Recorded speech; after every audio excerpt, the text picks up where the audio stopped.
Good afternoon.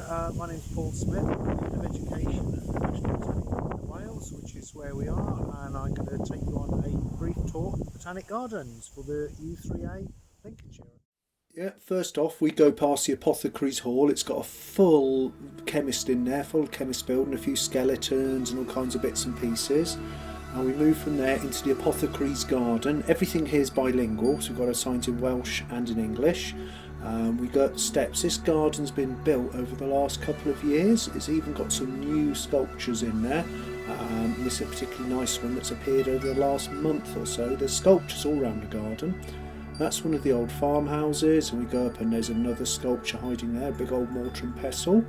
And from there we go down to the mirror pool. This is at the top of the broad walk. You can see it stretches all the way down the hill. And on the broad walk we have a rill running down, and that represents the River Towy, one of the main rivers here. It's the longest river actually fully in Wales. And all down this rill, where children love to stomp, dogs also drink it, and all kinds of things. There's sculptures all down it, and also the Rock of Ages. The Rock of Ages, you can see them there. They're all different kinds of rocks. There's Cambrian, Carboniferous, Devonian, Silurian rocks. They're all labelled up. A lot of them have got fossils in there and things to look for. Another one of the artworks showing the great glass house in the background.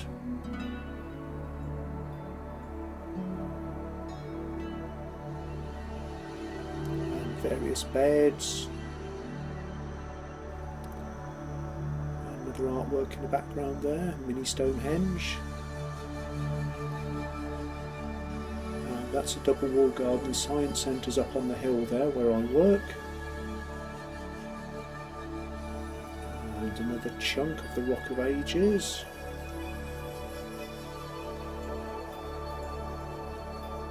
And this was autumn, so obviously the colours aren't what you'd expect in the summer and spring, but that's when it was filmed. We come down, the rill ends at a fountain. It's the 20th anniversary of the National Botanic Gardens this year, and the shame is that COVID has messed up our celebrations quite a lot. So from the rill and the fountains in the bottom, that's just Gatehouse just in the distance, we go through to the Japanese garden. And the Japanese garden, this isn't it, on the way to it, was completely renovated last year. It was part of an exhibition that was at, I think, the Kew Garden National Flower Show, and it's completely renovated in 2019 with help from the Japanese government.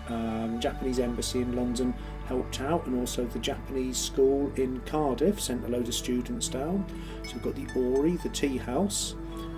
We go from here into the double wall garden. The first bit is Growing the Future garden, through the gateway, and this is a double wall garden. Those are the monocots with the butterfly house, the tropical house in the background. On this side we've got dicots, so a bit technical, and it's made to show the evolution of plants. So these are some of the more primitive plants actually in the water, the lilies and all the green things in there. And then the garden itself is divided up into various areas. There's a butterfly house again, and in the centre of the garden, all these bits are display beds, so the scientific displays are behind it. We come out, and the garden on the left, which you'll see in a second, that was a PhD student's work, all that garden there, and that was planting up various flowers to try and find out what pollinators actually prefer. So now we're going into the Great Glass House. It's the largest, we think, single span glass house in the world. It's about 110 metres long and about 60 metres wide at its widest point. And it shows 5 different Mediterranean biomes. So at the moment we're in South Africa. If any of you recognise the proteas, you'll see them as we go down deep into South Africa. Also in there is California, Australia, the Canary Islands, and I've completely forgotten the other one, Chile, sorry, so apologies to Chile. All the water used in there is recycled and comes down to the big fish pond at the bottom, and we're going to go back up one of the exit steps through the Canary Islands. So we've left South Africa, we're now in the Canary Islands, and this is representative of the Mediterranean biome, the Mediterranean plant habitats there. And we'll go, that's the concourse where we hold lots of activities and events, and we're going to go onto one of the bridges And here we have the dragon's blood trees, which are iconic trees from the Canary Islands, because apparently if you cut them, you get red sap, which people believe was dragon's blood. Got olive trees growing in there, which are beautiful.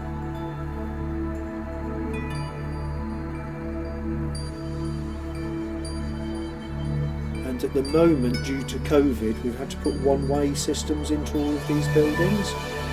This was filmed before the gardens opened in the morning, so that's why there's no one around. So yeah, it shows our time carefully. We're back into South Africa, so it loops around back to South Africa. And that's the end. There are many other areas in the garden. There's a huge restoration project going on at the moment, a Regency restoration. There's a science centre where I work. We've got education. We have about 12,000 visitors a year. Check on the website and you can see some of the things we do. Thank you and goodbye.